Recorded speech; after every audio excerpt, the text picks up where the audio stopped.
It's really important that you know the names of the notes on the guitar neck.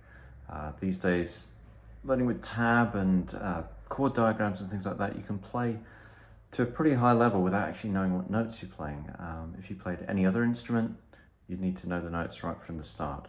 So here's how you learn them. I'm just going to demonstrate on the 6th string, and then you can work it out for the other strings or find some resources that will show you the names of those notes. It's the same principle. So what I do is I go up the string, starting from the open string, and I say the names of the notes as I play them. E, F, G, A, B, C, D, E. And then I go back down doing the same thing.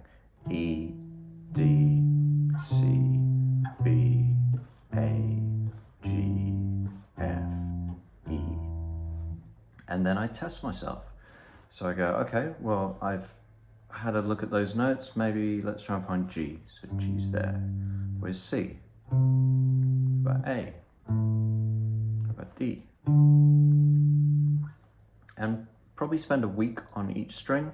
The two outside strings are both E strings, so that can save you a little bit of time. But spend a week on each string. Say and play the notes. Test yourself.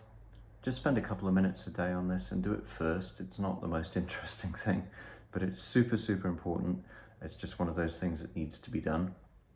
And when you test yourself as you learn more strings, test yourself on all the strings you've learned up to that point. So when you're on the 5th string, test yourself on strings 5 and 6, and so on. So if you do a week per string, that would be 6 weeks.